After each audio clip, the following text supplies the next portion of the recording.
Jenderal Norman Herbert Schwarzkopf mencuat namanya setelah menjadi panglima pasukan dari kurang lebih 35 negara yang bertugas mengakhiri pendudukan Irak di Kuwait di tahun 1991.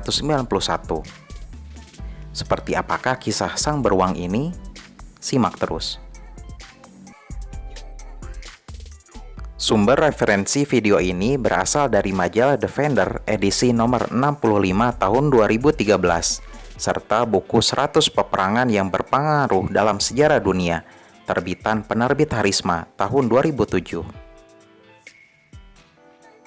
Schwarzkopf lahir di New Jersey pada tanggal 22 Agustus 1934.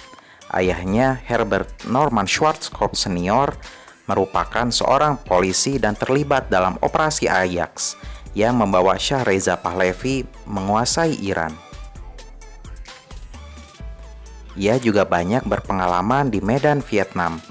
Banyak penghargaan juga turut diraih oleh sang beruang ini, dikarenakan posturnya yang begitu tinggi dan besar, yaitu 190 cm dan berat 110 kg.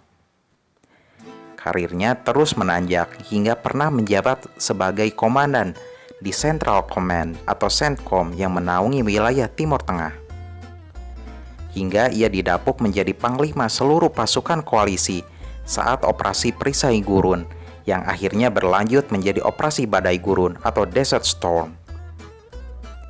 Seperti diketahui, Irak pimpinan Saddam Hussein memutuskan untuk menyerang negara kecil yang kaya minyak, yaitu Kuwait, pada 2 Agustus 1990. Amerika bereaksi keras dan langsung mengumpulkan negara-negara yang mau membantunya untuk mengusir Irak dari Kuwait. Pasukan koalisi berkumpul di padang gurun Arab Saudi.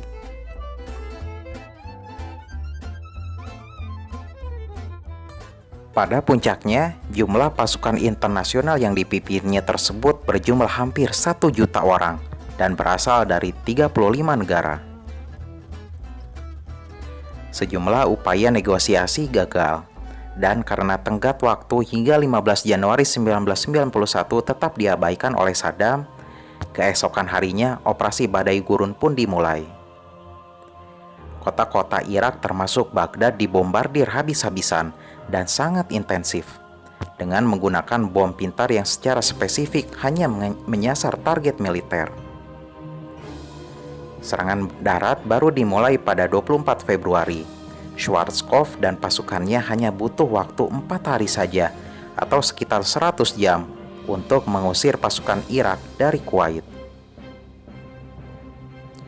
Operasi Badai Gurun berakhir dengan kemenangan telak pasukan koalisi. Mereka hanya kehilangan 200-300-an orang, sementara hampir 50 ribuan tentara Irak tewas. Irak harus kehilangan ratusan buah tank dan hanya berhasil menghancurkan belasan tank koalisi dalam sejumlah pertempuran, termasuk duel tank yang oleh Saddam digadang-gadang akan sedahsyat Battle of Kursk antara Soviet melawan Jerman pada Perang Dunia Kedua. Kemenangan ini cukup fenomenal dalam sejarah peperangan modern. Tidak ada yang menyangka bahwa hasil perang akan sejomplang ini. Publik memuji dan mengagumi kecanggihan dan strategi pasukan koalisi.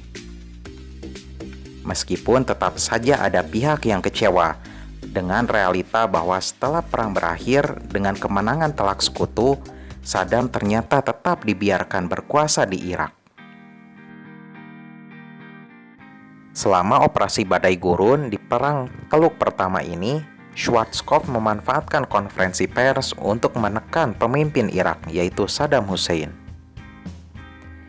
Ia menyebut bahwa Saddam bukanlah seorang ahli militer yang ulung.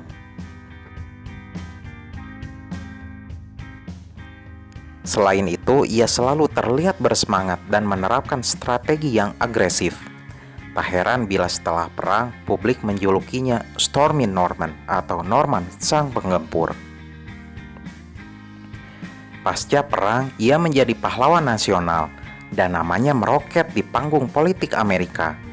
Tetapi ia selalu menegaskan bahwa dirinya tak tertarik untuk menjadi orang nomor 1 di negara adidaya tersebut. Schwarzkopf lalu memutuskan untuk pensiun pada Agustus 1991 dan menghabiskan masa purna tugasnya di Tampa, Florida. Kegiatan lainnya di masa pensiun ialah menjadi analis militer. Dan pada bulan Desember 2012, Schwarzkopf yang pernah dianugerahi Purple Heart, Silver Star, Legion Merit, dan banyak lainnya ini meninggal dunia akibat pneumonia di usia 78 tahun. Seorang wartawan BBC bernama Ben Wright mengatakan keberhasilan Schwarzkopf di perang tersebut menjadikan dirinya sebagai salah satu jenderal paling sukses di era modern.